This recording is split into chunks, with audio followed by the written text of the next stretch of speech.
répond au fou selon sa folie de peur qu'il ne se croit sage.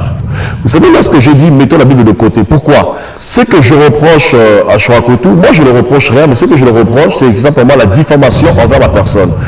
Mais je pense qu'il est clair, et nous le voyons tous, qu'il n'est plus sur la même ligne directive que celle par laquelle il a commencé. Depuis quelques années, il s'est octroyé le nom de réformateur. Aux yeux de tous, il est celui qui a apparemment amené un message nouveau. Les gens le voient comme tel, devant les caméras, sauf qu'il y a beaucoup d'actes qui ont été posés en dehors des caméras que les gens ignorent. Et ce qui m'étonne quand même, c'est de voir qu'il n'y a pas une seule personne pour le raisonner, pour lui dire ne serait-ce que applique la parole de Dieu. Si tu as vraiment un problème avec ce frère, si réellement il est volé avec toi, assieds-toi, discute avec lui. Et ça me choque. Quand je suis parti sur le plateau de TV de vie de Choakotou, mon but, c'était pas de l'agresser et je ne l'ai pas du tout agressé. Donc, c'était pas du tout une agression, c'était une démarche pour pouvoir le rencontrer et s'expliquer. Sauf qu'arrivé sur place, ces garde-fous qui étaient devant l'ont prévenu de ma présence, ils ont fermé la porte et quand ils ont fermé la porte, j'ai usé de violence. Croyant que ça allait peut-être le raisonner ou le calmer, non, loin de là, parce que c'est un homme qui refuse toute contradiction, il refuse toute contestation, il refuse tout reproche. Au lieu de faire de la diffamation publiquement, je demande que Choakotou, s'il respecte la parole de Dieu, puisqu'apparemment, lui, il met la parole au centre, lui, c'est un réformateur, lui, il prêche la vérité, dans ce cas que Choakotou me convoque, ou Choakotou vienne qu'on se voit face à face, devant toutes les caméras du monde s'il le veut, ou en dehors des caméras, qu'on puisse s'asseoir, qu'on puisse discuter, et j'ai envie de savoir qu'est-ce que Choakotou me veut, qu'est-ce qu'il me reproche. Tout à l'heure, vous avez parlé de l'ignorance. Peut-être que lui aussi, il est dans l'ignorance. Pourquoi ne pouvez-vous pas simplement lui pardonner et puis changer de page? Si cet acte était condamnable, ma soeur Lise, le jour même, je ne serais pas rentré.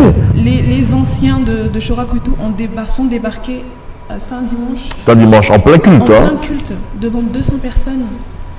Ils ont fait un tribunal, quelque chose que je n'ai jamais vu de ma vie et que la plupart de ceux qui étaient là n'ont jamais vu. On nous a lapidés, je peux dire ça comme ça, aux yeux de tous. Ça a causé vraiment du tort à de nombreuses personnes. Comme mon mari l'a dit tout à l'heure, beaucoup sont retournés dans le monde, beaucoup ont été choqués. Une fois que nous avons vécu ça, nous étions bien sûr en pleurs devant le Seigneur, mon mari et moi. Le lundi même qui a suivi, M. Choakotou était devant sa caméra avec beaucoup de zèle. En train de se réjouir. En disant, voilà, telle église, je ne reconnais aucun apôtre à Orléans, n'allez plus aux 62 rue Jean Zay. Est-ce là un comportement digne? Quelqu'un qui se considère réformateur, qui se considère père d'une multitude, n'agit pas de la sorte. Je suis désolée. Il n'est pas digne. Moi, Déborah, j'ai un père, Jean Fulbert Nzingula, qui m'a engendré. Jamais je peux mettre ma main à couper, il ne pourrait agir de la sorte vis-à-vis à mon égard, parce qu'il est mon père. Ce n'est pas l'attitude d'un père, ça, je suis désolée. Vous, apôtre Steve, Madame Déborah, vous le considérez encore, toujours, comme un homme de Dieu? Nouvel album de la sœur Laetitia Céleste. C'est encore possible. Nzambo ya lokotaka ba oyo babwakanga. Ce nouvel album vous rapproche davantage du trône de l'Éternel. Celui qui ramasse les choses viles et fait d'eux des personnes de très haute classe. Kombona Massia, oui, le seul nom que nous louons, que nous adorons, avec la sœur Laetitia Céleste dans son nouvel album, c'est encore possible. Qu'est-ce qui vous est impossible dans la vie? La maladie? Les problèmes? Notre Dieu est le Dieu de toute solution. Nouvel album, c'est encore possible avec la sœur Laetitia Céleste. Déjà dans les bacs.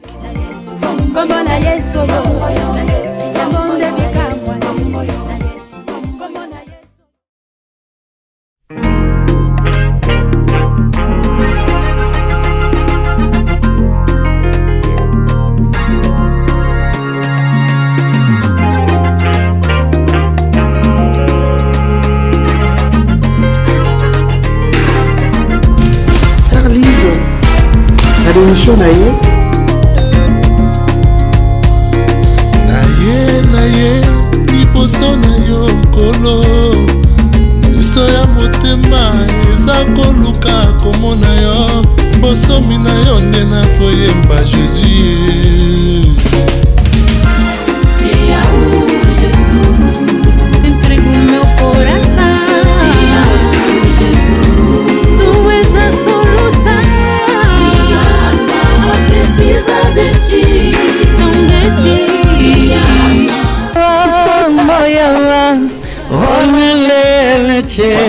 nakende kaka naloba oyo ekoya eya Ai portato il cielo intera affinché io diventasse un cittadino celeste. Bien-aimés dans le Seigneur, bonjour et bienvenue sur Casarima Télévision ainsi que sur votre site casarima.fr, votre émission Casarima Live. En tout cas, c'est déjà les fêtes, nous sommes déjà au mois de décembre, nous arrivons vers la fin de l'année, nous sommes déjà à la fin de l'année et nous allons en profiter bien évidemment pour vous souhaiter vraiment nos meilleurs vœux déjà, de bonnes fêtes à vous, mais ça sera à la fin comme vous le savez. Avec tout le respect que je vous dois, je le ferai à la fin. Aujourd'hui, je reçois pour vous un homme de Dieu, c'est vrai, qui est ici, peut-être pas pour se défendre, mais pour s'expliquer, en tout cas, face à ceux qui le connaissent et face à tous ceux qui l'ont vu par les réseaux sociaux, au vu de l'acte qu'il a posé. Beaucoup de chrétiens en tout cas et de non-chrétiens aussi ont été choqués, ceux qui le connaissent et ceux peut-être qui ne le connaissent pas ont vu sûrement cette vidéo, vous qui me regardez, vous avez sûrement regardé aussi et peut-être que vous avez été aussi choqués et voyant en fait l'engouement des personnes qui appellent chez Casarima en disant mais comment est-ce qu'un homme de Dieu peut-il agir de la sorte? Ne pouvez-vous pas le recevoir pour lui demander pourquoi est-ce qu'il a agi de la sorte? C'est vrai. Dans la Bible, nous avons vu aussi des prophètes marcher, excusez-moi, j'allais dire à poil, mais nus, hein, mais c'était par recommandation de Dieu. Mais des personnes qui les ont connus en ce temps-là n'ont pas forcément compris pourquoi est-ce que ces gens-là avaient agi de la sorte. Donc, raison pour laquelle Casarima n'est pas là pour juger les gens, mais plutôt pour essayer de comprendre pourquoi est-ce que les personnes agissent de telle ou telle manière et essayer en tout cas de vous éclaircir par rapport à des situations qui, de fois, vous troublent. Hein. Comme cette vidéo vous a troublé. Alors voilà, nous aujourd'hui, nous recevons sur votre demande l'apôtre Steve Kunda. Et comme nous n'aimons pas parler pour ne rien dire, nous préférons appeler les personnes concernées pour essayer de comprendre en fait ce qui s'est réellement passé. Et il est ici, pas seul, avec son équipe, notamment avec son épouse, la sœur Déborah. Et aujourd'hui, on va essayer de l'écouter. On n'est pas des juges, mais c'est simplement pour répondre en fait à vos questions et à votre demande de pouvoir le recevoir. Il est ici avec une Bible. Je ne sais pas s'il va mettre la Bible de côté encore, mais il a sûrement des choses à nous dire par rapport à cet acte posé dernièrement. Bonsoir, apôtre Steve ou frère ou... C'est comme vous voulez, c'est pareil. Donc bonsoir ma soeur Lise. Apôtre Steve ou frère Steve, c'est pareil. Vraiment, bah, bonsoir maman Steve, sœur Déborah et bonsoir l'équipe. Vraiment, ça c'est votre équipe, vous êtes toujours ensemble avec eux. Tout à fait, tout à fait. Vous n'avez pas peur qu'ils vous trahissent un jour? Oh, vous savez, la Bible, le cœur de l'homme est insondable, hein, et comme un abîme. Hein, le cœur de l'homme est tortueux par-dessus tout. Et qu'il n'y ait que Dieu qui puisse le sonder. Vous savez, quand on marche avec les gens, on ne marche pas en se disant qui va me trahir demain. Nous faisons confiance. C'est-à-dire que l'amour ne soupçonne pas le mal. Voilà. Donc les bien-aimés qui sont avec moi, donc je ne soupçonne aucun mal en eux et j'ai entièrement confiance en eux, une confiance aveugle, tout simplement. Et c'est Dieu seul qui connaît les cœurs des uns et des autres. Vraiment. Alors, pour commencer, tout d'abord, je tiendrai à vous demander, la Bible nous recommande de ne pas agir sous la colère. Mais nous avons vu un homme de Dieu agissant sous la colère. Je ne sais pas si vous allez nous dire que vous n'étiez pas en colère, mais en tout cas, ce que vous avez reflété, c'était que vous étiez très en colère contre votre confrère, M. Chora, dont vous avez été jusqu'à son siège pour l'agresser. Vous êtes allé là-bas, C'était chaud quand même. Mais il s'est enfermé dans son bureau. Et qu'est-ce qui explique cet acte en fait? Vous expliquez dans votre vidéo que non, j'étais en train de manger, j'ai laissé ma nourriture à table, j'ai laissé ma femme, mes enfants et je suis sorti de chez moi pour aller voir cette personne. Alors, je ne sais pas quelle est cette chose qui peut faire sortir un homme de Dieu de ses gonds pour abandonner sa table, sa femme. Enfin, quelque chose de dangereux aurait pu vous arriver en chemin. Pourquoi est-ce que vous avez agi comme ça? D'accord. Donc, en tout cas, bonjour, chers téléspectateurs, vous qui nous regardez, chers frères et sœurs, vous qui nous suivez, vous tous qui avez pu avoir accès aux vidéos qui ont été postées sur Internet, notamment, si je peux m'exprimer ainsi, l'altercation avec le nommé apôtre réformateur Chorakotou. Donc, en date du mercredi 19 novembre 2014. Voilà, mais je tiens à préciser quand même, c'était pas une agression, donc je me suis rendu sur le plateau de TV de Vie, donc j'y mets un bémol bien sûr, non pour agresser, comment dire, ça peut choquer, certes c'est vrai ce que je dis, non pour agresser le frère Chora, mais je suis parti dans le but de le rencontrer pour que nous puissions nous expliquer. Vous savez, ma sœur Lise, la Bible dit dans Proverbe chapitre 17 au verset 17, l'ami aime en tout temps. Et dans le malheur, il se montre un frère. Vous savez, un frère, ce n'est pas quand il y a des problèmes, il laisse passer. Un frère, c'est quand il y a des problèmes qu'il cherche à résoudre les problèmes. Et il cherche justement à couvrir les fautes. C'est ça même le but de l'amour. Et quand j'ai vu les propos que Chorakotou a tenu envers ma personne, et bien sûr mon épouse qui est là, Deborah Kouna, c'est ma femme, donc ça fait 11 ans que nous sommes mariés avec 4 beaux enfants, et bien sûr le frère Giovanni, donc ces frères qui sont là parce qu'ils ont été témoins de la scène, donc le frère Giovanni c'est lui qui avait la caméra, et le frère Régis c'est lui qui conduisait la voiture.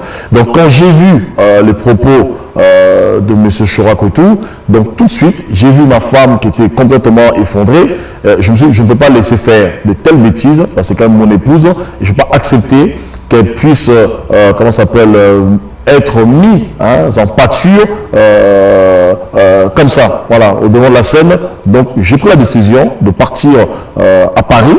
Donc j'ai quitté ma table, j'ai appelé le frère Giovanni, je lui ai dit écoute tu viens avec la caméra, j'ai appelé le frère Régis, je lui ai dit écoute viens me chercher chez moi, il y a des choses à régler, je vais aller sur Paris, rencontrer Chorakotou.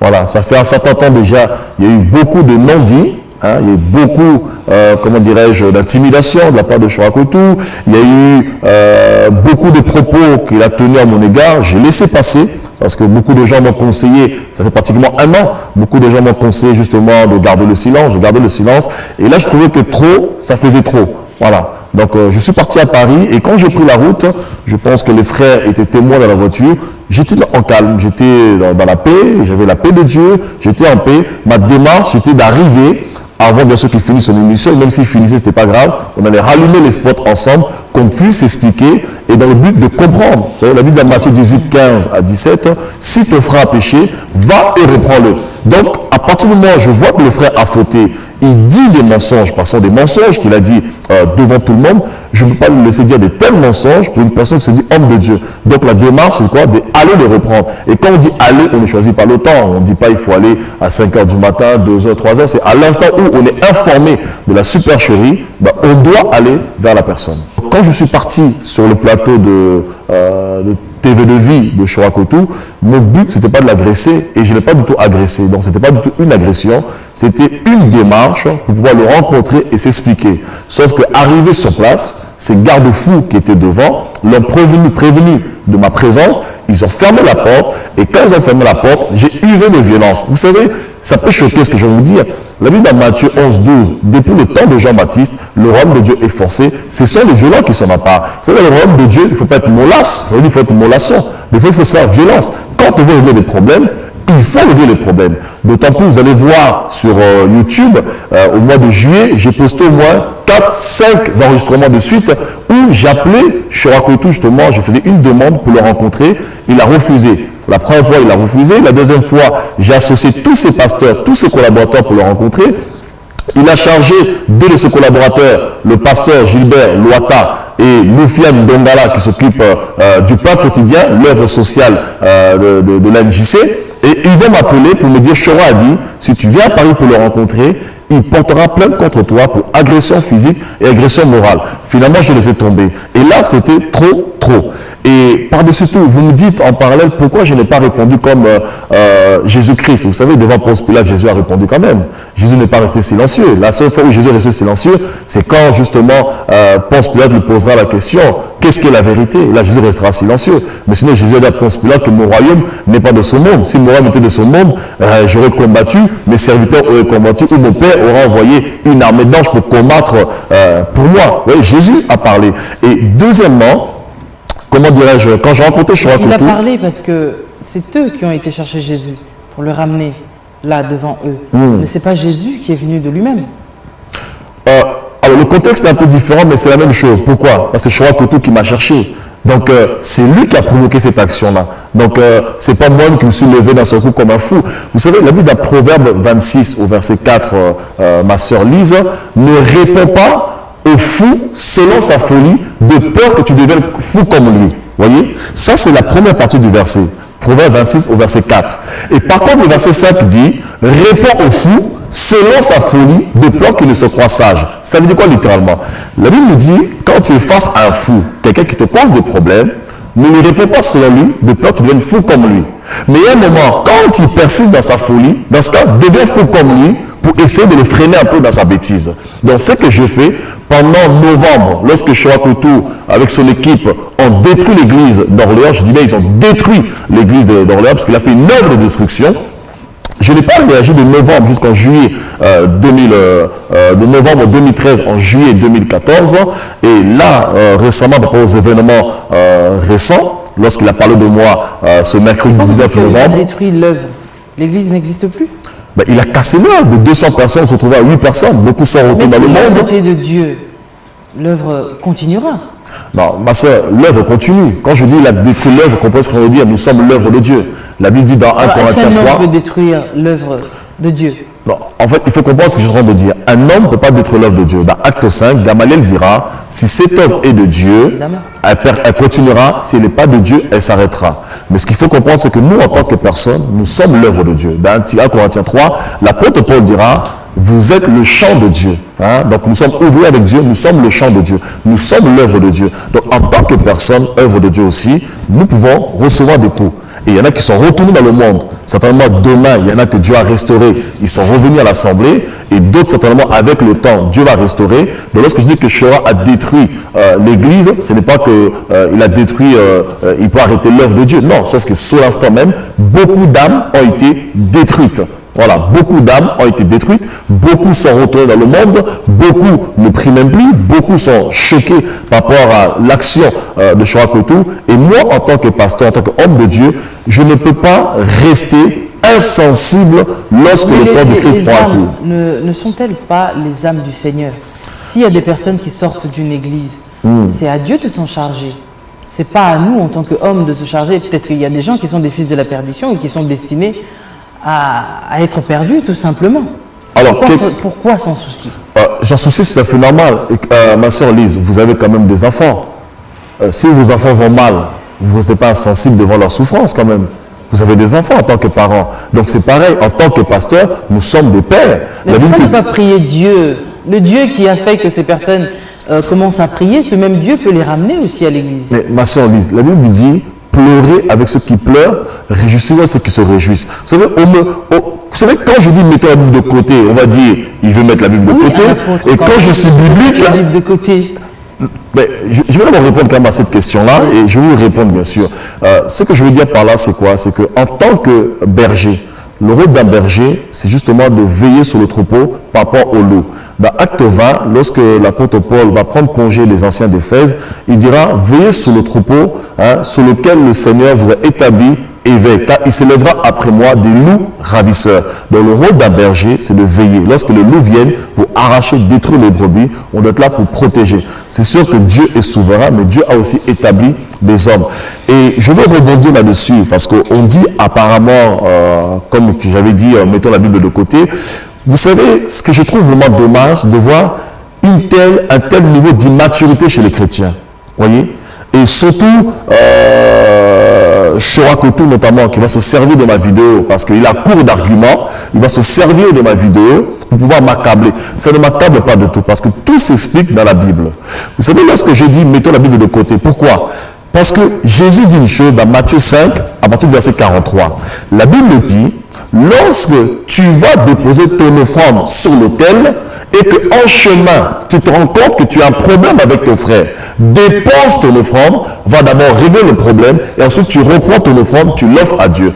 Or, l'offrande symbolise le cœur. Voyez, dans Romains chapitre 12, au verset 2, l'apôtre Paul nous demande justement à nous offrir à Dieu comme un sacrifice vivant et de bonne odeur. Or, dans la Bible, le sacrifice vivant de bonne odeur, c'était l'Holocauste. C'est le sacrifice de l'Holocauste qu'on consumait entièrement, tel que Jésus s'est sacrifié pour le Père entièrement. Donc l'offrande symbolise notre cœur, l'offrande symbolise notre adoration. Quand la Bible dit dans Jean 4, versets 22 à 24, que Dieu est venu chercher des vrais adorateurs, ceux qui adorent le Père en esprit et en vérité. L'offrande symbolise aussi le ministère, l'offrande symbolise le Seigneur, l'offrande symbolise la parole de Dieu. Donc comment peux-tu prêcher la parole de Dieu alors que tu as un problème dans ton cœur contre ton frère que tu n'as pas réglé? Donc avant de prêcher la parole, mets la parole de côté, va régler le problème et ensuite tu peux continuer à prêcher la parole. Alors qu'est-ce que vous lui reprochez personnellement aujourd'hui? Ce que je reproche à Chorakotou, moi je ne le reproche rien, mais ce que je le reproche, c'est simplement la diffamation envers ma personne. Et je demande... Tes plaintes. J'ai déjà 2-3 plaintes que pourquoi vous n'attendez pas que la justice fasse son travail? Mais ma soeur, vous savez, je vais encore être biblique. Dans Jean chapitre 3, Jésus dira, ce qui est d'esprit est esprit, ce qui est de la chair est de la chair. Il y a des choses aux règles dans la chair, c'est-à-dire dans la chair, nous sommes dans un monde où Dieu a établi des juges, n'est-ce des pas magistrats. Dieu qui a établi les juges? Bien sûr, selon Romains chapitre 13 aussi. Dieu a établi des juges et des magistrats. Sur le plan charnel, donc j'engage la procédure.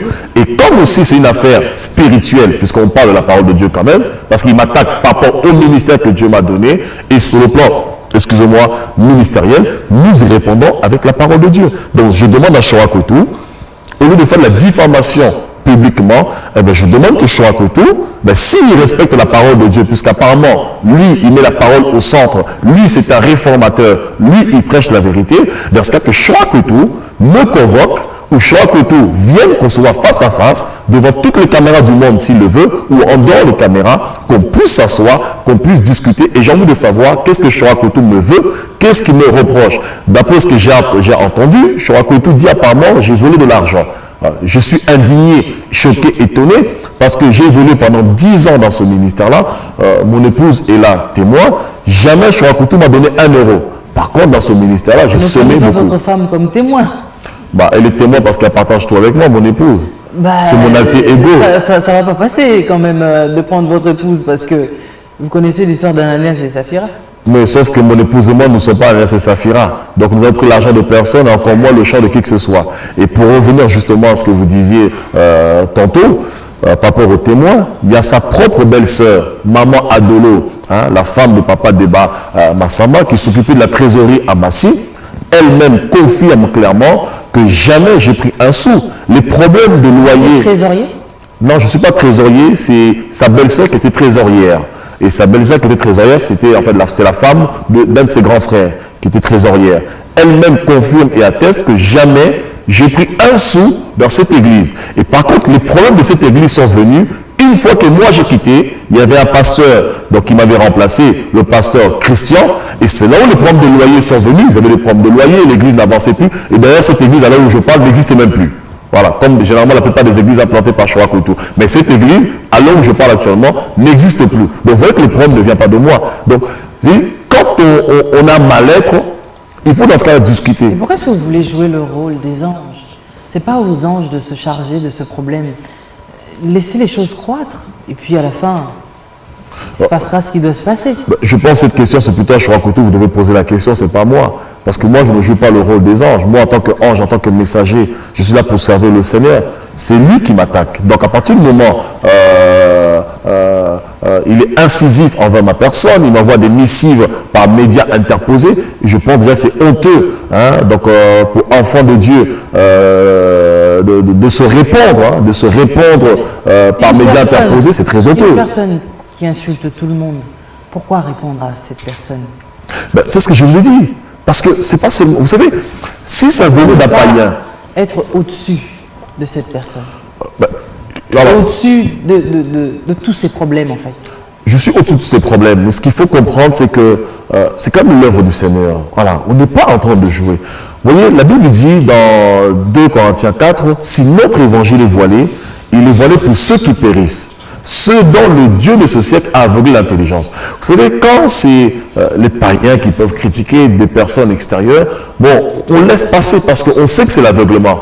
Mais quelqu'un qui se dit être homme de Dieu, vous savez, dans Romains chapitre 2, l'apôtre Paul condamne cela. Dans Romains chapitre 2, l'apôtre Paul dit, qui es-tu? Toi qui te dis être juge de tout le monde. Toi qui te dis être conducteur des aveugles alors que tu es aveugle toi-même. Donc lorsqu'on se dit être conducteur des aveugles, lorsqu'on veut se faire juge à la place de Dieu, lorsqu'on se dit réformateur, lorsqu'on se dit avoir la vérité absolue, lorsqu'on se dit servir Dieu de sont diabolisés, il y a un moment, dans ce cas, il faut être cohérent dans ses propos. On ne peut pas se dire servir Dieu et mentir. Donc notre rôle aussi, c'est aussi d'apporter la lumière. J'aimerais en venir justement là, vous avez cité justement l'apôtre Paul, mais cet apôtre Paul, lui aussi, qui pensait défendre la parole de Dieu et qui était justement en train de faire du mal aux chrétiens. Qu'est-ce que les apôtres ont fait à l'apôtre Paul, si ce n'est Dieu lui-même qui s'est chargé de lui? Ben, je reviens encore à la même chose. À l'époque où Paul défendait la parole, c'est l'ignorance, parce qu'il était dans la loi. On n'était plus le temps de la loi, c'était le temps de la grâce. Donc son intelligence était voilée. Il a fallu que Dieu se révèle à lui. Sur le chemin de Damas, il a fallu voir la lumière. La lumière se Christ. Dans Jean 8, 12, Jésus dira, je suis la lumière du monde. Celui qui me suit ne marchera plus dans les ténèbres. Or, le mot ténèbres en hébreu ou en grec, c'est ça veut dire le chaos. Vous voyez, quand nous sommes dans les ténèbres, nous sommes sous l'emprise du diable. Donc quand nous sommes sous l'emprise du diable, notre intelligence est complètement voilée. C'est pourquoi Paul, dans Éphésiens 1, 13, il va conseiller les chrétiens d'Éphèse justement à ce que Dieu illumine les yeux de leur cœur. Parce que dans Éphèse, il y avait une idolâtrie tellement immense de Diane d'Éphèse, il fallait que Dieu illumine les yeux de leur cœur pour qu'ils sachent l'espérance qui s'attache à la vocation céleste. Vous me citez Paul par exemple, dans Acte 16, lorsque Paul était justement à Éphèse en train de prêcher la parole, la Bible nous dit, il a prié pour cette femme qui était possédée par l'esprit de Python et on va arrêter Paul, on va le mettre en prison. On va le flageoler, on le met en prison. Et la Bible nous dit, les mêmes personnes qui ont arrêté Paul, quand ils vont découvrir que Paul était un Romain, ils vont vouloir le sortir la nuit de la prison. Paul dit non. Vous ne me sortirez pas de la prison la nuit. Vous m'avez frappé en plein jour, c'est aussi en plein jour devant tout le monde qu'il faut me sortir. Donc ça veut dire quoi? Si Chirac Ouétour m'avait vu pour me dire, voilà, je te reproche telle chose, ou même s'il faisait un conseil avec tout le Vatican ou tous les conseils qu'il faut, ça ne me dérangerait pas. Mais le fait qu'il a rendu cette affaire publique, eh bien, cette affaire aussi doit se régler public. Vous savez, il faut être dans la Bible. Moi, j'aime la parole de Dieu, de Genèse, Apocalypse. Il faut qu'on soit biblique. Vous parlez de public. C'est le public des personnes qui ont fait partie de cette église mère, ou bien vous parlez de tout le monde? Parce qu'il y a des choses, par exemple, que plein de gens ne savent pas du tout. Ce sont des personnes qui ont fait partie de cette église-là, qui sont au courant de ça. Alors pourquoi est-ce que vous avez envie de vous salir au vu du monde entier, de tous les chrétiens, plutôt que d'accepter de vous taire? Parce qu'en fait, là, vous êtes en train de vous salir. C'est le monde qui vous regarde. Mais alors que cette personne, quand il parle, peut-être il n'y a que son église qui le regarde. Non, vous savez, je crois que vous voulez vous détromper. Mon épouse est là, j'ai des appels de partout. Mais c'est peut-être que vous lui donnez un peu trop d'importance. Non, pas du tout. Bon, c'est aussi assez particulier aussi parce que on se connaît. Vous savez, j'ai évolué. Donc ça veut dire que c'est entre vos connaissances. Non, pas du tout. En fait, ce que je veux dire, c'est que là où vient la subtilité, c'est quoi? C'est que, vous savez, j'ai évolué dans le ministère de l'NJC. Vous pensez que tout le monde le suit? Oh, ça, je ne suis pas là pour savoir qui le suit, qui ne le suit pas. Mais une chose est sûre. Quand vous agissez de la manière dont vous avez agi, là, c'est tout le monde qui regarde. Ben, écoutez, quand les gens m'appellent. Ce que vous avez fait donc paraît beaucoup plus choquant que ce que cette personne a dit qui était entre quatre murs. Pas du tout, pas du tout. Donc, ce que j'ai fait, ça n'a rien de choquant. Ce que j'ai fait, c'est ce qui est naturel. Vous savez, il y a un moment, quand on essaye, quand ça s'appelle, de résoudre les problèmes, la personne ne veut pas écouter, eh bien, il y a un moment, il faut user de violence. Quand je parle d'user de violence, c'est pas mettre la chair en avant, mais il y a un moment, il faut aller au devant des problèmes pour les régler. Et c'est ce que j'ai fait. Et d'ailleurs, vous avez pu constater vous-même que Chorakoto, c'est caché. Voilà. Et je pense que quand on n'a rien à se cacher, on n'a pas peur de quoi que ce soit, on s'exprime clairement. Lorsque Adam s'est caché dans le jardin d'Éden, c'est parce qu'il avait reconnu qu'il avait un tort. Quand on n'a pas tort, on n'a pas à se cacher. Donc c'est vraiment ça. Et par-dessus tout, ma soeur Lise, beaucoup de gens m'appellent, des gens qui m'appellent du Canada, des États-Unis, d'Afrique, etc., de Tunisie, du Maroc. Tout à l'heure, avant d'arriver encore, j'ai une femme, beaucoup de gens, je vous vois plus de 300 personnes qui témoignent ceux qui ont souffert pour Chorakoto. Mais le but à moi, c'est pas d'exposer toutes ces choses. Des personnes un peu restreintes. Oh, je ne sais pas ce que vous appelez personnes restreintes. Cadre à lui. Oh, ça, moi, je ne peux pas vous dire, mais moi, j'ai des gens qui m'appellent de partout, aussi bien de ceux qui sont... des gens qui le connaissent, lui? Des gens qui ne le connaissent pas particulièrement. Beaucoup de gens sont tombés, comment ça s'appelle, sur ces vidéos, sans forcément connaître. C'est de lien en lien, de bouche à oreille, et ils appellent, parce que j'ai laissé mon numéro, ils appellent pour encourager, pour soutenir. Si je vous ouvre mon portable, là, à l'instant, vous écoutez les messages, je crois que vous serez complètement Voilà, alors dépassé. vous êtes homme de Dieu, en tout cas, moi je sais que vous êtes un homme de Dieu. Tout à l'heure, vous avez parlé de l'ignorance. Peut-être que lui aussi, il est dans l'ignorance. Pourquoi ne pouvez-vous pas simplement lui pardonner et puis changer de page? Je l'ai pardonné. Vous savez... Lorsqu'on pardonne, on fait quoi? On oublie? Alors, ma soeur Lise, il faut comprendre une chose. Je crois qu'il faut qu'on soit biblique. Il faut qu'on soit biblique, c'est important. Vous savez, les choses de Dieu, ce n'est pas des choses qu'on fait comme ça, selon ses sentiments, selon ses désirs, ou selon son propre évangile. Dans ce cas-là, chacun va écrire son propre évangile. L'acte que vous avez entrepris, aux yeux de la loi, c'était pas biblique. Pour eux, c'est vous êtes venu agresser une personne. Non, parce que la police était là. Écoutez, on était là avec la police, il y avait 30 policiers au moins, il y avait 5 voitures de police, 3 voitures de la BAC. Ils sont venus parce qu'une personne a appelé en disant qu'il se fait agresser. Oui, parce que ce monsieur les a appelés et la police est venue. La preuve, si cet acte était condamnable, ma soeur Lise, le jour même, je ne serais pas rentré. Les frères qui sont là étaient avec moi, ils peuvent vous le témoigner. Si cet acte était condamnable, d'ailleurs, si vous écoutez bien l'enregistrement, je suis en train de m'entretenir avec un policier, d'ailleurs c'est le seul qui s'intéressait à l'affaire, qui va même me conseiller pour dire, écoutez, c'est un langage de sourds, regardez, ils sont enfermés là-bas, ils sont dans leur bâtiment, ils ne veulent pas sortir. Vous êtes déplacé jusqu'à Orléans, au moins vous avez osé venir le rencontrer. Dans ce cas, portez juste plainte, rentrez chez vous, allez vous occuper de votre famille. Voilà. Justement, et c'est ce que j'allais vous demander. Vous avez votre charmante épouse qui est là. Pourquoi ne pas justement vous préoccuper de prendre soin de votre femme et de vos enfants et puis de voir ça, enfin, de ne pas y prêter cas? Je vais laisser mon épouse répondre. Vous voulez pas que votre mari fasse ça? Ou peut-être que c'est vous qui êtes en train de le pousser justement à bout? Non, vous savez, ce qui est merveilleux avec le Seigneur, c'est que dans les épreuves, quand on aime Dieu dans un couple, on les traverse ensemble. Alors ce n'est pas lui qui me met devant, comme M. Chorakoto a pu le dire, ce n'est pas moi qui le pousse, non. Nous traversons cette épreuve ensemble. Et la chose que je voulais quand même préciser, c'est que pourquoi est-ce qu'on a arrivé à mettre cette affaire aux yeux de tous? Il ne s'agit pas uniquement de nous. Nous avons aussi, il y a un peuple à Orléans qui aime Dieu. Et ce peuple a subi un Sanhédrin en live. Des exactions de Chorakoto. Dans l'une des vidéos postées en juillet, on relate exactement ce qui s'est passé, ce qu'on a vécu, ce que les frères et sœurs en Christ ont vécu à Orléans. Les anciens de Chorakoto sont débarqués, c'était un dimanche. C'est un dimanche, en plein culte. En plein culte, devant 200 personnes. Ils ont fait un tribunal, quelque chose que je n'ai jamais vu de ma vie, et que la plupart de ceux qui étaient là n'ont jamais vu. On nous a lapidés, je peux dire ça comme ça, aux yeux de tous. Ça a causé vraiment du tort à de nombreuses personnes. Comme mon mari l'a dit tout à l'heure, beaucoup sont retournés dans le monde, beaucoup ont été choqués. Une fois que nous avons vécu ça, nous étions bien sûr en pleurs devant le Seigneur, mon mari et moi. Le lundi même qui a suivi, M. Chorakoto était devant sa caméra avec beaucoup de zèle. En train de se réjouir. En disant, voilà, telle église, je ne reconnais aucun apôtre à Orléans, n'allez plus aux 62 rue Jean Zay. Est-ce là un comportement digne?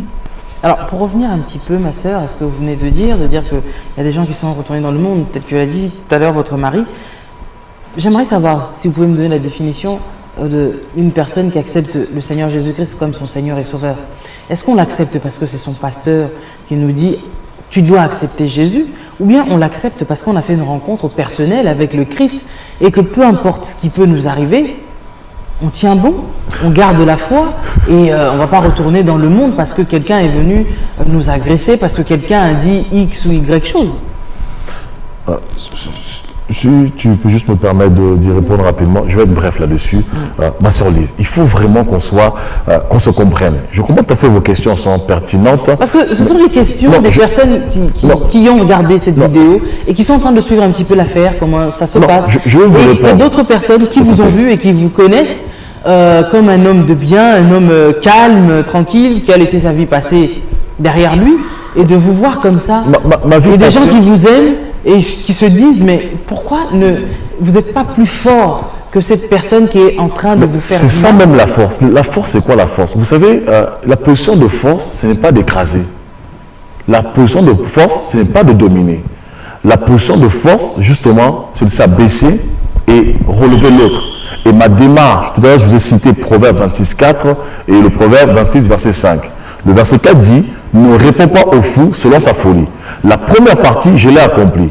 Lorsque je serai venu, comme disait mon épouse, au mois de novembre 2013, jusqu'en juillet, quand ils étaient nous saboter à la mairie, je n'ai pas répondu. Et le 13 juillet, le 16 juillet, j'ai mis les enregistrements sur Internet sans même parler, sans dire quoi que ce soit. Et jusqu'en date du mois de novembre, là j'ai dit trop c'est trop, maintenant il faut que la deuxième partie s'accomplisse. Il faut répondre à la sorcière sur sa folie, de peur qu'il se croit trop sage. Parce que si je ne lui réponds pas, il va continuer. Et d'ailleurs la preuve, ça l'a interpellé. Parce qu'au jour d'aujourd'hui, ça se calme un peu. Mais je vais quand même répondre à ce que vous dites tout à l'heure, parce que vous posez beaucoup de questions à la fois. Il faudra répondre à chaque question pour que les gens comprennent bien qu'il n'y ait pas de sous-entendu, qu'il n'y ait pas de vide, qu'il n'y ait pas de zone d'ombre. Nous sommes bergers. Quand tu es pasteur ou quand vous êtes pasteur, vous êtes le modèle du troupeau. Et forcément, on devient imitateur. Donc, les hommes, les femmes, les frères que nous encadrons, pour ne pas spécialement dire brebis, même si nous sommes tous brebis, ben forcément, ils prennent pour modèle le pasteur. Vous voyez un petit peu? Donc, et en tant que pasteur, il y a un minimum d'éthique. Parce que si on se méconduit, ben nous allons entraîner ce peuple justement dans l'erreur. Rappelez-vous, dans Matthieu 15, Jésus dira aux pharisiens, lorsque les apôtres, les pharisiens vont parler qu'il fallait justement se laver les mains, ils vont mettre plus en avant leur tradition que la parole de Dieu. Jésus dira, un aveugle qui conduit des aveugles, ils tomberont tous dans un trou. Et regardez quelque chose de merveilleux. Vous qui me dites justement, oui, mais si quelqu'un a accepté Jésus, comment peut-il encore retourner dans le monde? Mais regardez, lorsque Pierre ici, dans Galates chapitre 2, verset 11 à 14, mais lorsque Céphas vint à Antioche, je lui résistai en face parce qu'il était répréhensible. Céphas, c'est l'apôtre Pierre. Il était apôtre, il servait Dieu. Mais il y a un moment, il était répréhensible, il était dans l'erreur. Et le rôle de l'apôtre Paul, c'était de le reprendre. Mais Paul ne l'a pas exposé devant tout le monde. Il était voir Céphas et il a repris. Bien sûr, devant les personnes qui étaient là et non devant les médias. Voilà. Et ensuite, au verset 12, il dit, en effet, avant l'arrivée de quelques personnes de l'entourage de Jacques, il mangeait avec les païens. Et quand elles furent venues, il esquiva et se tint à l'écart par crainte des circoncis. Au verset 13, avec lui, les autres juifs usèrent aussi de dissimulation, en sorte que Barnabas même fut entraîné par leur hypocrisie. Vous voyez, Barnabas c'est un apôtre. On voit l'histoire de Barnabas dans Acte 11. C'est Barnabas qui a emmené Paul à Antioche prêcher la parole de Dieu pendant 1 an. Et c'est là où pour la première fois on appelait les chrétiens, les disciples chrétiens. Vous voyez que Pierre, parce qu'il était un modèle, Pierre était un pilier de Jérusalem. Il était parmi les premiers apôtres. Et Barnabas va voir la conduite répréhensible de Pierre. Il va se laisser entraîner alors qu'il servait Dieu. Donc vous voyez que ce n'est pas des choses qu'il faut prendre à la légère, des choses qui sont concrètes, concis. Voilà. Alors il y a pas mal de personnes justement qui ont appelé et qui nous ont écrit aussi en disant ceci. Nous devons faire toutes choses pour la gloire de Dieu. Bien sûr. Et tout ce que nous devons faire pour la gloire de Dieu doit édifier aussi ceux qui sont en train de nous suivre. En quoi est-ce que les gens qui ont regardé votre vidéo ont été édifiés? Et de deux, l'intérêt du Christ dans tout ce qui s'est passé, de vous voir vous déplacer de chez vous, allant jusque dans les studios de votre confrère, l'intérêt du Christ était où là-dedans? Je vais laisser mon épouse répondre, mais je vais quand même répondre encore. En fait, ce que je comprends, c'est qu'en fait, dans tout ce que vous avez pu analyser, c'est j'ai quitté chez moi, je suis arrivé. Il faut aller dans le fond, sortons un peu de la forme. Hein. Le problème qui est là, ce n'est pas la forme. Le problème, c'est qu'il y a un problème de fond depuis un certain temps. Et ce problème de fond, il faut qu'il soit réglé. Et c'est la raison pour laquelle je fais cette interview. Hier, j'ai eu une émission avec God Live TV, donc on était concis, c'était clair. Et je prends ce mois-ci, mois de décembre, parce que là, je reviens de la mission en Côte d'Ivoire, je prends ce mois-ci pour régler cette affaire, parce que je suis fatigué de cette affaire. Et voilà. Donc, personnellement, je crois que tout est le moindre de mes soucis. Vous voyez, je ne me focalise pas sur lui, je me focalise sur le Seigneur. Mais sauf que quand ça fait quand même un an, une personne qui vous poursuit sous prétexte parce qu'elle vous connaît, vous avez voué dans son ministère, et comme vous avez voué dans son ministère, elle vous connaît mieux que tout le monde, elle a des secrets sur vous, elle a des choses un peu ambiguës sur vous. Alors, je me dis, il y a un moment, il faut qu'on arrête un petit peu, il faut percer l'abcès. Si on a des problèmes à régler, on les règle. Voilà. Et c'est la raison pour laquelle j'ai accepté de répondre à votre invitation par rapport à cette interview, tout comme d'autres chaînes qui m'ont appelé hier. J'étais avec mon épouse chez God Live TV et tant d'autres pour faire la lumière sur tout ça. Après, je passe à autre chose parce que j'ai autre chose à faire que passer mon temps à parler de Chora Koto. Mais le temps est venu quand même que les gens sachent aussi ce qui s'est passé, ce qui se passe. Maintenant, à chacun de juger. Voilà. Voilà, moi je voulais rajouter en fait, j'avais commencé tout à l'heure, pourquoi est-ce qu'on a mis cette affaire aux yeux de tous? Parce que Chora Koto, qui est un homme, je le crois, qui a été appelé par le Seigneur, parce que j'ai beaucoup reçu de son ministère. Mon mari et moi, nous avons beaucoup reçu. Mais je pense qu'il est clair, et nous le voyons tous, qu'il n'est plus sur la même ligne directive que celle par laquelle il a commencé. Depuis quelques années, il s'est octroyé le nom de réformateur. Aux yeux de tous, il est celui qui a apparemment amené un message nouveau. Les gens le voient comme tel, devant les caméras. Sauf qu'il y a beaucoup d'actes qui ont été posés en dehors des caméras que les gens ignorent. Et c'est pour cela que nous avons pris le temps dans la prière. Effectivement, on a connu ces déboires en 2013. Mais c'est en juillet. Donc tous ces enregistrements, nous les avions depuis le 21 novembre 2013. Il s'est écoulé quasiment une année où vous n'avez pas entendu le nom de Steve Kunda, ni de Deborah Kunda. Après réflexion, on s'est dit qu'effectivement, tout le monde le voit comme ça, le réformateur, mais il est temps que les gens puissent aussi savoir ce qui se passe en dehors des caméras. C'est pour cela que nous avons mis tous ces enregistrements-là. Croyant que ça allait peut-être le raisonner ou le calmer, non, loin de là, parce que c'est un homme qui refuse toute contradiction, il refuse toute contestation, il refuse tout reproche. Alors il s'est au contraire acharné de plus belle, en allant chercher des histoires qui remontent d'il y a 6 ans, alors que nous étions encore dans son ministère. Il a relaté, je ne me suis pas encore exprimée moi publiquement par rapport à tout ça. Il a relaté l'histoire de cette jeune fille, Nella, qui était à Massy. Une histoire que nous avons réglée, lui et nous, ensemble. Il est venu chez nous, dans notre appartement à Bretigny-sur-Orge, avec le pasteur Gilbert, pour parler de cette affaire qui a été clôturée. Cette jeune fille a reconnu avoir fomenté une rumeur. Il est au courant.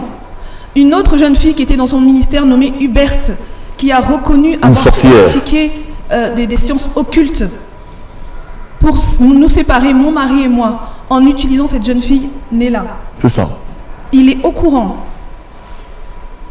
mais il ose sortir cette histoire pour salir notre image. Pourquoi? J'entends dans une émission récemment un nommé Jean. Je ne connais pas son nom. Jean qui se permet de s'asseoir devant les caméras de TV de vie et dire que mon mari est parti chercher cette jeune fille. Ils ont dormi dans notre lit conjugal. Il était là ce jour-là? Il était devant mon lit? Bon, nous ne sommes pas là... Pardon ma soeur, mais quelqu'un qui se considère réformateur, qui se considère père d'une multitude, n'agit pas de la sorte. Je suis désolée. Il n'est pas digne. Moi, Déborah, j'ai un père, Jean Fulbert Nzingula, qui m'a engendré. Jamais je peux mettre ma main à couper, il ne pourrait agir de la sorte vis-à-vis à mon égard, parce qu'il est mon père. Ce n'est pas l'attitude d'un père, ça, je suis désolée. Nous l'avons considéré comme notre père spirituel, nous l'avons aimé, nous l'avons affectionné, nous l'avons respecté. Donc là, vous parlez déjà au passé. Je parle au passé, oui, parce qu'il y a des actes. Mais la Bible nous dit d'aimer nos ennemis. Nous l'aimons. Je parle, D'aimer ceux qui nous maltraitent. ma soeur, je parle de faire du bien. de le considérer comme un père. Je le regarde là, il verra mes yeux. Tous ceux qui m'ont connu à l'ANJC connaissent l'affection et le respect que j'avais pour cet homme. Ils le savent. Lui-même le sait. D'accord. Je n'attribue pas, pardon ma soeur, laisse-moi continuer. Je n'attribue pas le nom papa à n'importe qui. Chora Kwetu, je l'ai appelé papa. Et il sait que c'est sincère. Mais les actes qu'il a posés à mon égard, à l'égard de mon mari, à l'égard de mes enfants, font qu'aujourd'hui, il n'est pas mon père. Parce que celui qui m'a engendré dans la chair ne pourrait jamais faire cela à ses petits-enfants. Ce n'est pas possible. Nous l'avons considéré comme un père, oui. Mais au jour d'aujourd'hui, mon mari qui est orphelin a Dieu pour père. Moi, j'ai mon père, Jean-Fulbert Ndingoula, et j'ai Dieu pour père. Je répète, je suis mère aujourd'hui. Et en tant que parent, je n'agirai jamais de la sorte. Combien même mon enfant aurait pu voler ou taper quelqu'un, je l'aurais pris et je lui aurais parlé face à face. Mais cette diffamation qu'il fait courir sur les réseaux sociaux à mon égard, Chora Kwetu, Dieu est juste. Je vous le dis, moi, Dieu est juste. Personne ne peut dire aujourd'hui à l'ANJC que Deborah Kunda ou Steve Kunda a déshonoré Chora Kwetu. Jamais. Mais à un moment donné, je suis désolée, nous sommes humains. Nous aimons Dieu. Mais tout comme Paul a eu le droit de se justifier, nous voulons aussi parler. Tout à fait. Se justifier ne veut pas dire accepter les accusations, loin de là. Se justifier encore moins se venger. Voilà, se justifier ne veut pas dire se venger, j'allais en venir. Se justifier veut dire s'expliquer. Tout à fait. Nous avons fait, mon mari du moins, a fait plusieurs démarches pour le voir en dehors des caméras. Il a refusé. Lufiane Ndongala, le pasteur Gilbert Louata en sont témoins. Mon mari a fait une autre vidéo aussi à la suite des 2 premières en juillet, toujours dans le but de le rencontrer. Il n'a pas voulu daigner répondre. Et si je peux me permettre, ce qui est grave, c'est qu'il ose même dire, il a fait une émission, que les enregistrements que j'ai mis sur Internet, la vidéo, c'est parce que je veux m'afficher avec lui, et si les gens me voient m'afficher avec lui, c'est pour remplir le bâtiment de l'église. Vous voyez un petit peu le niveau d'absurdité? Alors, moi j'aimerais savoir, apôtre, Oui. si c'est un jeu, vous ne voyez pas qu'il est en train de gagner le jeu? Pas du tout. Pas du tout. Je pense qu'il a Parce que l'humain. c'est vous qui êtes mal à l'aise maintenant. Non, ma soeur. Non, C'est vous ma soeur. c'est vous qui avez mal. Non, nous ne sommes pas en perte d'identité. Vous savez, nous ne sommes pas en perte d'identité. Je sais qui je suis. Je n'ai pas besoin que quelqu'un rende témoignage de Mais moi. si vous agissez de la sorte, c'est que quelque part ça vous fait mal. Puisque Ça fait mal vous dites que parce vous êtes. Mais je l'ai aimé. Quelqu'un qui vous aime, qui vous fait du mal, vous ressentez quelque chose. Vous savez, on a connu Oui, ce genre de choses. oui, mais justement, vous savez, quand c'est une personne... C'est pas ce qui nous a empêché de rester debout et de ne pas On est debout. aller Ma faire soeur des Lise, vidéos vous pour savez, parler. je vous dis une chose. Je vous dis une chose. C'est leur donner, ça serait vraiment leur donner beaucoup trop Non, d'importance. au contraire, je vous dis une chose, ma soeur Lise. Vous voyez, je suis avec mon épouse là, le frère Régis est là. Tu peux juste témoigner un peu ce qui est passé en Côte d'Ivoire. Nous sommes rentrés de la Côte d'Ivoire le mardi 2 Parce que pour novembre finir, 2014. ce que j'avais commencé, c'était de dire que autrefois vous étiez avec lui. Et ce que vous dites là qu'il fait aujourd'hui, il n'a pas commencé ça qu'avec vous. Non. Ça fait des années. Il parlait de ça sur des différents pasteurs, des hommes de Dieu. Il en parlait encore aujourd'hui. Bref, mais tous ces hommes de Dieu-là, personne n'a été devant les médias pour en parler. Personne n'a Et osé. vous, pendant que lui, il agissait comme ça, vous étiez avec lui à cette époque-là, qu'est-ce que vous aviez fait? Parce que là, aujourd'hui, vous faites un petit peu votre mea culpa. Là. Je ne dirais pas que c'est un mea culpa, pas du tout, parce que personnellement, quand j'étais dans l'NJC, certes c'est vrai, Chora Kwetu avait l'habitude de faire cela. Vous allez voir très peu de vidéos de moi dans l'NJC personnellement. Allez voir, je vous prends un défi. Vous verrez bien pendant 10 ans que j'ai passé là-bas. Parce Mais que vous lorsque. êtes au courant Oui, des choses. mais écoutez, quand vous êtes dans un Celui système. qui tue par Non, l'épée. oui, bien sûr, mais pour ça je ne suis pas mort moi. Mais ah oui, je vous le dis. Donc, Non, c'est juste pour dire Je que comprends. ce qu'il a pu faire aux autres et que vous n'avez pas été là justement pour défendre. Non, moi, j'approuvais Parler. pas. Personnellement, je ne vous cache pas. C'est ce que vous faites aujourd'hui. Non, je n'approuvais pas. Personnellement, je n'approuvais pas parce que la preuve, souvent, je disais même, ça serait quand même juste de voir les personnes. Pour lui, c'est comme ça. Lui, il a déjà vu, il sait, tout ça, etc. Vous voyez? Et Je pense aussi que nous n'étions pas le genre de personnes à aller chercher les cancans, savoir qu'est-ce qui s'est Pas passé. du tout. Nous n'avions pas, en toute sincérité, nous n'avions pas le détail de toutes les séparations. De tout ce qui se passait, de tout le problème qui se passait. En toute sincérité. Et c'est au jour d'aujourd'hui, je me suis rendu compte, pas seulement au jour d'aujourd'hui, ça fait déjà 50 ans. Hein, au moment où j'ai quitté la lycée. Pardon, peuple de Dieu, simplement pour tout ça, parce qu'il y a eu des gens qui ont été blessés. Et vous étiez là, je pense que quand votre père est en train de vous dire que cette personne n'est pas bien, cette personne m'a fait ça, cette personne m'a fait ci, vous n'avez pas forcément le temps d'aller vérifier si cette personne-là est vraiment ce que votre père vous dit, vous y croyez. C'est ce qu'on a fait. Mais c'est normal, parce Voilà, que c'était l'amour est tellement qui ont été aveugle. blessés aussi, qui ont été victimes. Mais Aujourd'hui, est-ce que vous avez été vers ces personnes ou bien même est-ce que vous avez fait ne fût-ce qu'une vidéo pour demander pardon? Pas spécialement, mais il y a une vidéo où bien sûr j'en parle clairement. J'ai dit, si vous suivez la dernière vidéo notamment, avant d'exposer les faits de mon déplacement là-bas, à travers cette vidéo, je dis bien, je me suis rendu compte, effectivement, la plupart des gens qui ont quitté là-bas, nous n'avons fait qu'écouter un seul son de cloche. Vous comprenez? Donc, ici, il faut comprendre une chose. La Bible dit dans 1 Corinthiens 13, 11, Paul dira, lorsque j'étais enfant, je parlais comme un enfant. Mais quand j'ai grandi, je fais disparaître ce qui est de l'enfance. Quand on est enfant, on n'a pas encore le jugement des choses. Ça veut dire quoi? Ça veut dire la seule raison qu'on a, c'est la raison de celui qui est devant nous. Le seul jugement que nous avons, c'est le jugement de celui qui est devant nous. Mais lorsqu'on acquiert la maturité, nous sommes amènes à voir que là c'est bon, là ce n'est pas bon. Effectivement, on a souvent entendu un seul son de cloche, le son du monsieur, donc le Chorakotou. On n'a jamais eu véritablement à entendre le son des autres. Sauf que malheureusement aussi beaucoup ne se sont jamais expliqués. Dès qu'il y avait un problème, les gens partaient, ils étaient chassés, mais jamais eu personnellement à s'asseoir avec ces personnes pour discuter. Et les réunions se faisaient seulement une fois que ces personnes étaient parties. On nous défendait même quasiment de pouvoir prendre contact avec ces personnes qui partaient. Il était quasiment impossible de connaître l'autre version. Mais néanmoins, une fois que nos yeux, personnellement, les miens se sont ouverts, j'ai fait cette démarche de contacter certaines personnes, oui, qui ont eu à quitter la NJC à travers des scandales. Vraiment. Alors, on est déjà arrivé à la fin. Pour clôturer, est-ce que vous, personnellement, vous, apôtre Steve, Madame Déborah, vous le considérez encore, toujours, comme un homme de Dieu? Au vu des œuvres, des actes qui ont été posés, je pense à chacun de juger. Moi, personnellement, au jour d'aujourd'hui, je ne le considère pas ainsi.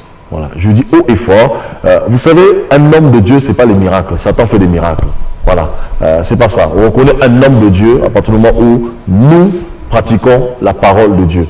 Je laisse à chacun de juger, mais pour ma part, des œuvres qu'il a manifestées, pour moi, ce n'est pas des œuvres de Dieu. Un homme de Dieu ne sait pas détruire l'œuvre de Dieu. Un homme de Dieu ne ramène pas les hommes dans le monde.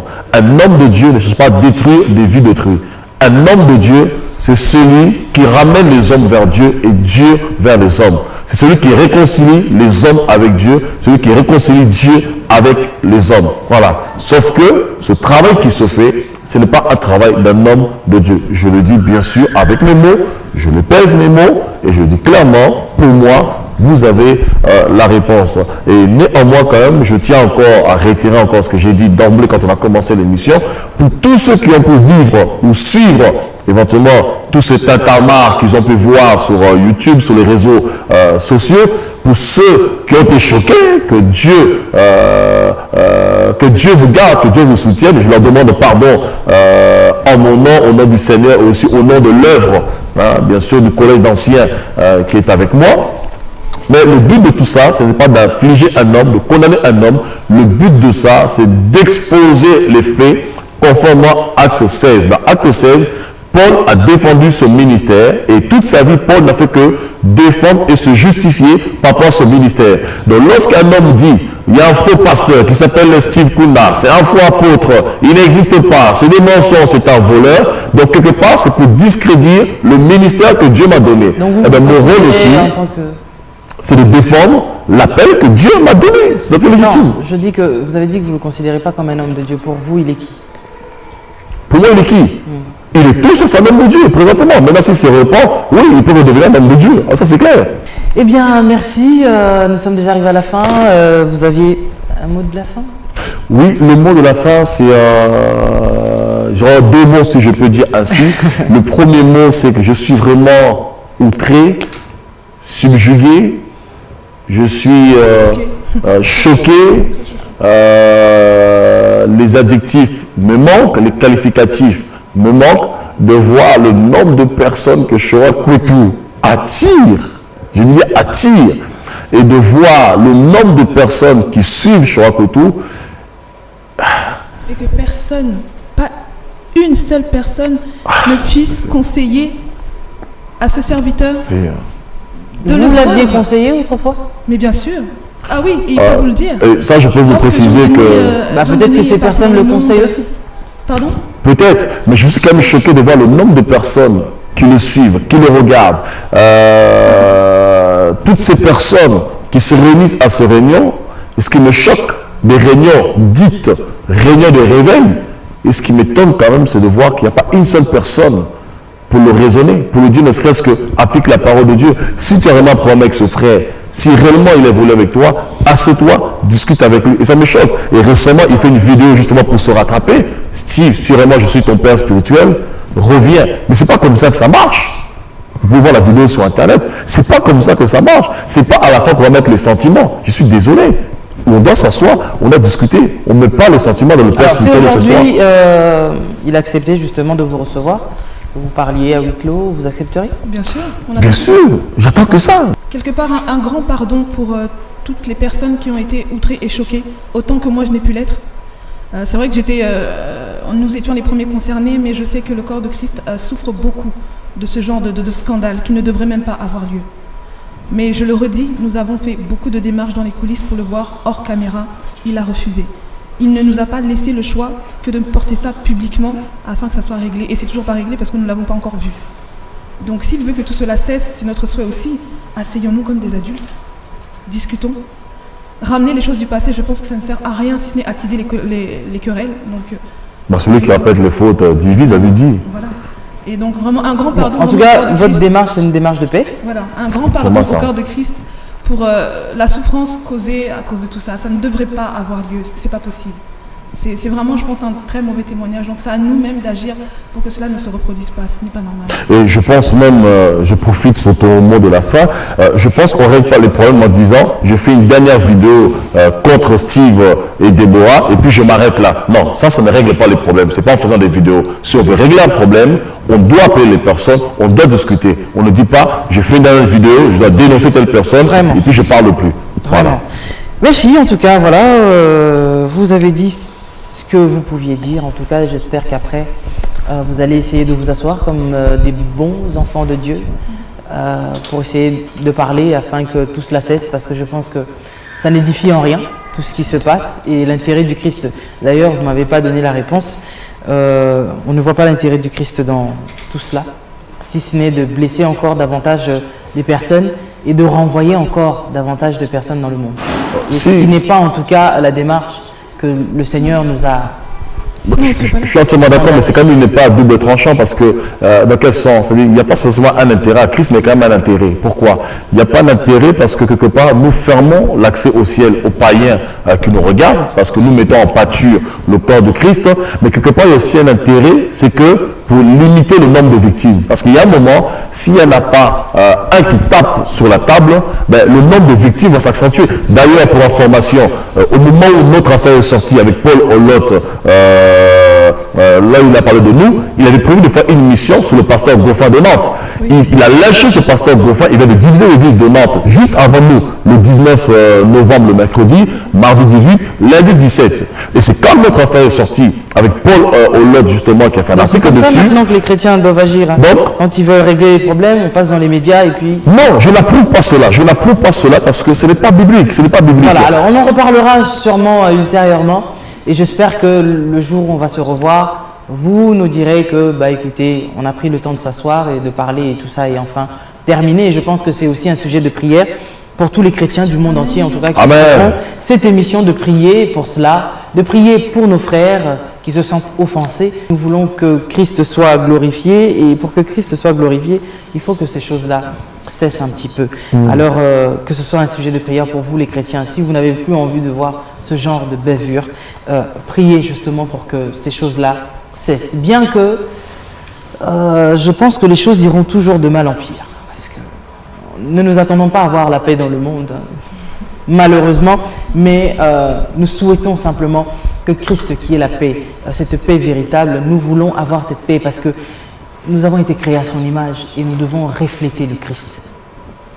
C'est ce que nous devons refléter, nous, en tant que chrétiens, peu importe qui nous sommes.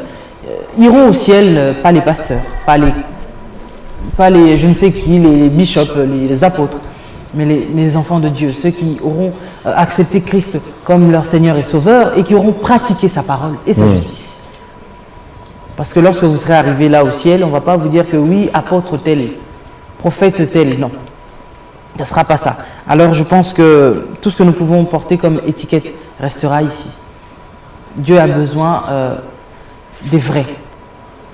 Alors soyons simplement vrais. Amen. Et j'insiste chez les chrétiens, priez pour cette affaire parce que c'est vrai que ça commence vraiment à beaucoup déranger l'Église de Dieu. À spolier, voilà. Spolier, ça spolie. Nous sommes vraiment arrivés à la fin. Je dis merci beaucoup et bonne fête.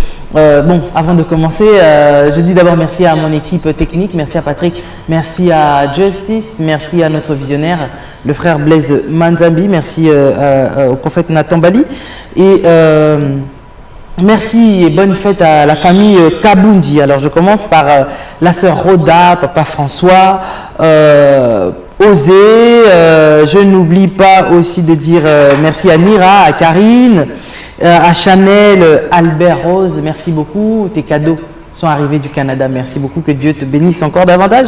Et je dis merci beaucoup à Patoakaya, je dis merci à Andy, à maman Chantal, à Ignona, à Jonathan Bala, je dis merci beaucoup à Béni, à maman Perpétue et je dis merci beaucoup à Mémé Sifa. Bon séjour à toi ici vraiment à Paris, que Dieu vous bénisse abondamment. Merci à papa Befa Befale, merci au pasteur Oscar Bolankanda, que Dieu vous bénisse abondamment. Et je tiens quand même à vous rappeler que n'oubliez pas, le 2 janvier, nous avons un dîner gala. Donc c'est un dîner gala, manger, boire, chanter, on va écouter, il y aura des artistes tels que Maman Blanche, le frère Odi Kabango qui viendra de Londres, le patriarche Tambouetich, nous aurons les frères Elifa, les frères Taïs Kelele, les papas Emma Katala, et nous aurons beaucoup d'artistes chrétiens que vous aimez et qui seront là dans ce dîner gala.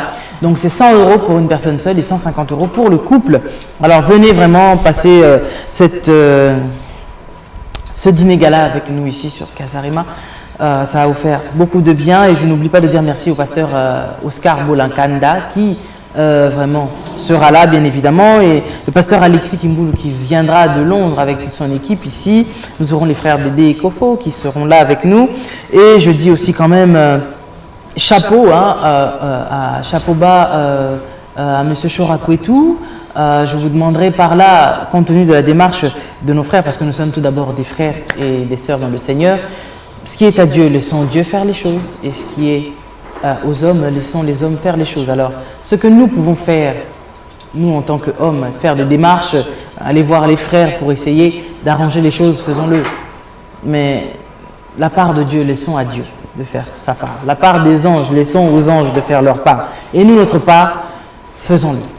Ces frères sont venus faire cette démarche. J'espère en tout cas que si vous êtes réellement un homme de Dieu, vous accepterez de rencontrer ces personnes qui sont venues en frères, vous voir.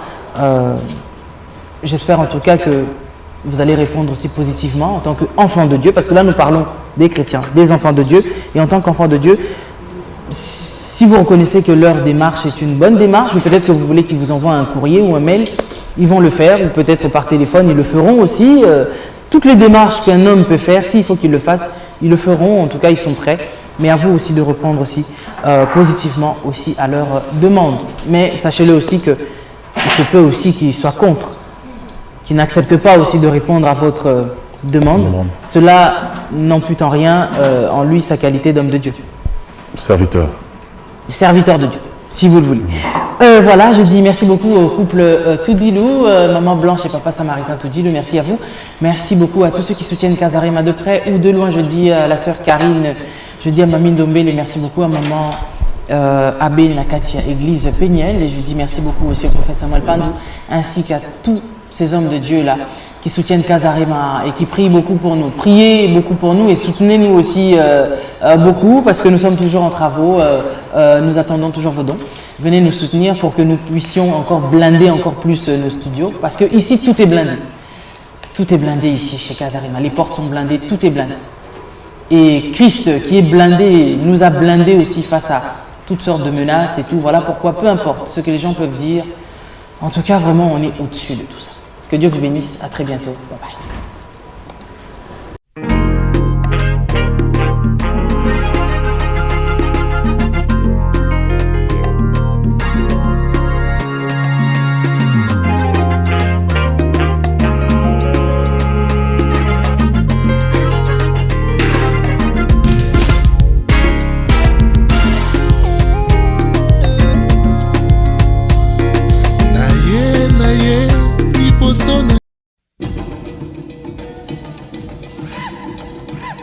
Orao, il est là. Cette boîte a fait de l'Afrique un village. Ma solo est changé. C'est-à-dire que Tchad, Azaliao, Maroc, Azaliao, Nigeria, Azaliao. Au niveau qui écoute Afrique à côté, Afrique du Sud, Azaliao. C'est grâce à Orao. Yangonde, je recommande aux Africains, au peuple du monde entier, de rentrer dans Orao. Condensé africain. Congo Kutu Kolobate, démission et tonna meke. Olingini RTGA, Azaliao. Olingini. Avec cette box, retrouvez Casarema à la télévision.